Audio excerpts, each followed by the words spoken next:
Chapter 18. While Loopy's dad fixed the cable, I filled Loopy in on all the things that had happened, including Mr. Yao changing the deal on us, the drunk man attacking me, and Mr. Yao refusing to buy us security cameras. "Oh, you'll never get Mr. Yao to buy that," Loopy said. "You're lucky if he'll pay your electricity." "But he has so much money. Have you ever seen his house? It's enormous," I said. "Being rich doesn't mean you're generous." "I've gone with my dad to some of the nicest homes in LA. You should see some of the rich people. They have so much money and they're so mean to us. Just because we're poorer than them." I finished the sentence. Lupe looked at the floor. "And because we're brown," she said quietly. I looked down at our two arms. Mine was golden like the desert sand, and hers was warm like cinnamon. "Well, when we're rich, we're not going to be like that," I said. "We're going to have to get off the roller coaster first," Loopy said. I frowned my eyebrows. "What roller coaster?" Loopy explained. According to her dad, there were two roller coasters in America, one for rich people and one for poor people. The rich roller coaster people have money, so their kids get to go into great schools, and they grow up and they make a lot of money, so their kids get to go to great schools. And round and round and round they go. Lupe said. "And poor people?" I asked. "We're on a different roller coaster. On our roller coaster, our parents don't have any money, so we can't go to good schools and we can't get good jobs. So then our kids can't go to good schools and they can't get good jobs, and so on and so forth," Lupe said. It was an incredibly depressing thought. The only nice thing about it was that she used the word "we." "That sucks," she said. It did suck. And she was right, too. My parents bobbed along from one job to another. Sometimes I even felt like I was on a roller coaster. I had the same queasy feeling in my tummy. "But wait, what about Jason?" I asked. "He goes to the same school as us." "For now," she said. "But just wait. Come high school, he's going to go to a private school for sure." "That's good," I said. "I wished he'd go to a private school now. Somewhere far, far away." Lupe shook her head. "No, it's not," she said. He'll learn all sorts of stuff. He'll learn all sorts of stuff that we don't know, and will never be successful." I was curious what Lupe thought was successful. Everybody seemed to have different criteria. I used to think that being successful meant having enough to eat, but now that I was getting a free lunch at school, I wondered if I should set my standards higher. When I asked Lupe, she put two fingers to her chin and thought real hard. "I think being successful in this country means having a living room without a bed in it," she decided. I immediately wanted to run over and cover up my parents' bed in the living room so she wouldn't see it. But Lupe spotted where I was looking and quickly added, "It's okay, actually. You can think of the front office as being sort of like your living room." I nodded. "Right," I said. It was really nice of Lupe to say that, but I knew it wasn't the truth. The living room was the living room, and there was clearly a bed in it, which meant we weren't successful in this country. Not yet, anyways. We had to get off the bad roller coaster and on to the good roller coaster. Chapter 19. Lupe and I became inseparable. Whereas before we were best friends around our lives, now we had shared a secret truth. I stopped pretending that I always wore long pants and long sleeves, even on days when it was 102, because I was always cold. The real reason was because sunscreen was too expensive, or that I was saving my cookie for lunch after PE when I was really saving it for my parents. She stopped pretending she hated sports. Turns out she also had no medical insurance. She and her family were immigrants too. They had come from Mexico where when she was 3. We told each other everything. Well, not everything. I didn't tell her my dad sometimes let people stay in the motel for free. It wasn't that I thought Lupe would tell on us.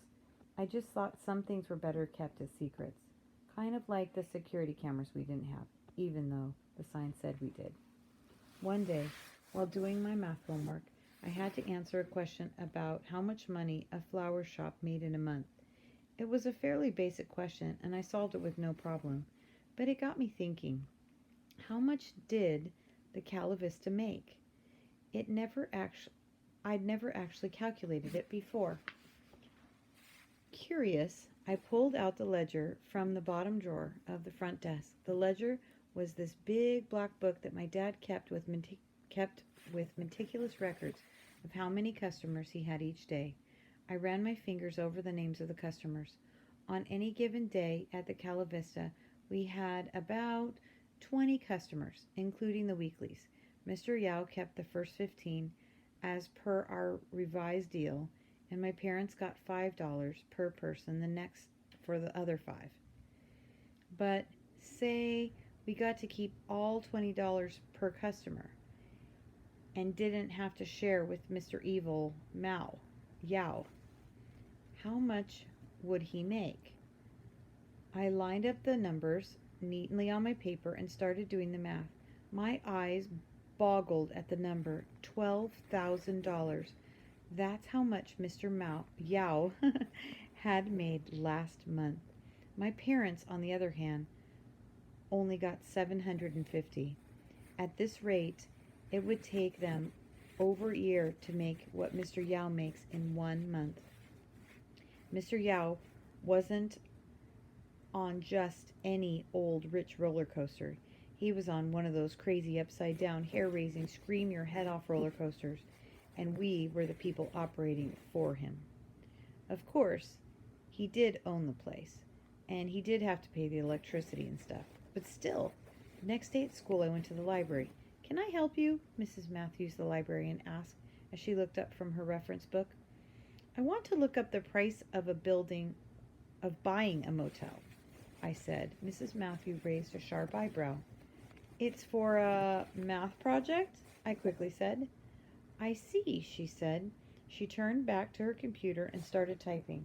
"All right, let's see what I can find." She drummed her fingers on the desk, and she waited for the computer to load. "Looks like a motel cost anywhere between $300,000 and $1 million. "Did you say $1 million?" Mrs. Matthew nodded. "Yep," Mrs. Matthew said. "Even more for some of the nicer ones." "Well, that did it. There's no way we could ever buy a roller coaster." "Oh, look," Mrs. Matthew said, chuckling at the computer. "What is it?" "There's an old couple in Vermont looking to give away their motel. Says here they're holding an essay contest to determine who they give it to," Mrs. Matthew said. "Isn't that sweet?" "Can you, I swallowed hard. My heart began beating fast. I could hardly get the words out. "Can you print that for me?" Over and over I read the words. A couple in Vermont wanted to give away their motel. They'd been running it for years, and now they were both in their 70s. Instead of selling it, they were holding an essay contest. The deadline was not until after Thanksgiving. There was an entry fee, though, and it wasn't cheap, $300. But look at the essay topic. What would you do if you owned a motel? This was it. This was our ticket to the good roller coaster. Carefully, I hid the piece of paper inside a library book and smuggled it back into class. I didn't want my classmates to see it. $300 was nothing to them, and a bunch of them were probably great writers. If they saw it, they would all want to enter the contest, and I was doomed. I clutched the book tightly with both my hands and walked back to class, passing Loopy on the way to my seat. I slid into my seat and glanced over at her. She arched her eyebrows. "What's up?" I shrugged my shoulders. "Nothing much." "All right, kids, listen up," Mrs. Douglas said. "Today we're going to learn about China." A boy behind me raised his hand. "Yes, Stuart?" "Is China in Japan?" Stuart asked. Jason turned around and glared at him. "No, idiot. It's not in Japan."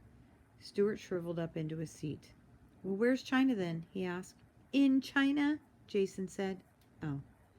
Miss Douglas told Jason and Stuart both to hush, and she started to talk about the imperial era and Shi Huang, the first emperor of China.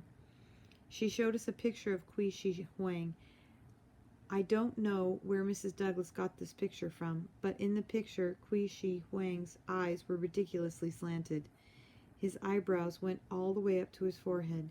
The kids in the front row couldn't stop cracking up. Every time Mrs. Douglas wrote something on the board, they would turn around and make slanted eyes at me and Jason. This prompted Jason to raise his hand. "Excuse me, Mrs. Douglas," he said. "I'd just like to clarify, I'm not Chinese. I'm Taiwanese." "Oh, okay," Mrs. Douglas said. Stuart raised his hand. "Is that in Japan?" he asked. "No, you moron," Jason yelled. "That's not in Japan either." Mrs. Douglas reprimanded Jason for calling Stuart a moron. I sat very quietly in my seat.